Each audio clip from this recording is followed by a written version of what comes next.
১৬৬৯ সালের এক সন্ধ্যায় ফ্রান্সের এক দুর্গম কারাগারে নিয়ে আসা হয়েছিল এক বন্দীকে। তার মুখ ঢাকা ছিল একটি ভারী লোহার মুখোশে। কারাগারের প্রহরীদের কঠোর নির্দেশনা দেওয়া হল যে এই বন্দী কখনোই তার মুখোশ খুলতে পারবে না। তার পরিচয় গোপন রাখতে হবে। এমনকি কেউ তার সাথে কথাও বলতে পারবে না।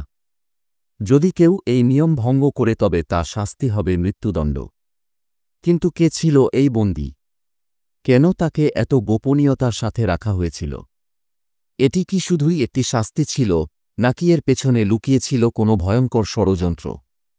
আজকের ভিডিওতে আমরা জানতে চলেছি আয়রন মাস্ক খ্যাত সেই বন্দীর করুণ রহস্যময় কাহিনী। আয়রন মাস্ক নামের এই বন্দীর কাহিনী ইতিহাসে এক অমীমাংসিত রহস্য হয়ে আছে। তাকে প্রথমবার বন্দী করা হয়েছিল ফ্রান্সের পিনারোল কারাগারে। সেখানে তৎকালীন ফ্রান্সের রাজা কিং লুই এর এক বিশ্বস্ত জেলার বেঞ্চিন সেন্ট মাস তাকে পাহারা দিতেন। আয়রন মাস্ক খ্যাত এই বন্দী ৩৪ বছরেরও বেশি সময় ধরে কারাবরণ করেছিল। তাকে বিভিন্ন সময় এক কারাগার থেকে অন্য কারাগারে স্থানান্তরিত করা হতো। তাকে কোনো সাধারণ কয়েদির মতো না রেখে অভিজাত কয়েদির মতো বিশেষভাবে সুরক্ষিত কক্ষে রাখা হতো। এই বন্দীর সম্পর্কে শতাব্দীর পর শতাব্দী ধরে বেশ কিছু তত্ত্ব প্রচলিত রয়েছে। সবচেয়ে বেশি প্রচলিত তত্ত্বমতে আয়রন মাস্ক ছিল রাজা লুই এর যমজ ভাই। ফ্রান্সের রাজপরিবার এই সত্যকে গোপন রাখতে চেয়েছিল, যাতে ফ্রান্সের রাজ সিংহাসন নিয়ে কোনো গৃহযুদ্ধ বা ষড়যন্ত্র সৃষ্টি না হয়।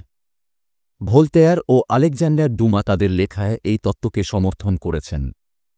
আবার আরেক প্রচলিত তত্ত্বমতে আয়রন মাস্ক ছিল এক উচ্চ পদস্থ সামরিক কর্মকর্তা, যে কিনা রাজার সাথে বিশ্বাসঘাতকতা করতে চেয়েছিল, কিন্তু তার পরিকল্পনা ব্যর্থ হয়ে যায়। পরবর্তীতে রাজা তাকে হত্যা না করে গোপনে বন্দী রাখেন, যাতে আয়রন মাস্কের কোনো অনুগত ব্যক্তি রাজতন্ত্রের বিরুদ্ধে বিদ্রোহ সংঘটিত করতে না পারে। কারো কারো মতে আয়রন মাস্ক ছিল এক ভিনদেশী গুপ্তচর। সে ১৭ শতাব্দীতে ফ্রান্সে এসেছিল ফ্রান্সের রাজবংশের গোপন তথ্য সংগ্রহ করতে। তবে সে রাজার সৈন্যদের কাছে ধরা পড়ে। তাকে গ্রেপ্তারের পর তার উদ্দেশ্য সম্পর্কে জানতে পেরে কিং লুই বেশ ক্রুদ্ধ হয় ও শাস্তি হিসেবে তাকে কারাগারে পাঠানোর নির্দেশ দেন। তবে সে হয়তো ইতোমধ্যে রাজপরিবারের এমন কোনো গোপন কথা জেনে গিয়েছিল যা প্রকাশ্যে আসলে রাজবংশের জন্য হুমকি হয়ে উঠতে পারে।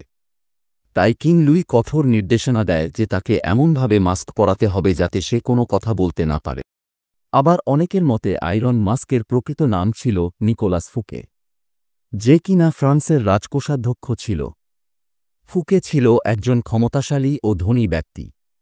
নিকোলাস ফুকের ব্যক্তিগত সম্পদ রাজার কাছে হুমকি হয়ে ওঠে। তাই কিং লুই নিজের সিংহাসন বাঁচাতে গোপনে তাকে বন্দী করে রাখে। এবার আসা যাক আয়রন মাস্কের শেষ পরিণতির কথায়। তার শেষ পরিণতি তার কারাবন্দী জীবনের মতোই করুণ ছিল। সেই যে এক সন্ধ্যায় তাকে কারাগারে প্রেরণ করা হয়েছিল, তারপর একটানা ৩৪ বছর কারাবাস করলেও তার আর ওই কারাগার থেকে জীবিত বের হয়ে আসা হয়ে ওঠেনি। ১৭০৩ সালের ১৯ নভেম্বর আয়রন মাস্ক ফ্রান্সের এক কারাগারেই রহস্যজনকভাবে মারা যায়। মৃত্যুর পর তার দেহ খুব দ্রুত দাফন করা হয়। এ বিষয়ে সংক্রান্ত যত নথিপত্র ছিল রাজার নির্দেশে সব নষ্ট করে ফেলা হয়। তার মৃত্যুর পর ও তার পরিচয় প্রকাশ করা হয়নি, যা তাকে ঘিরে থাকা রহস্যকে আরও বৃদ্ধি করে।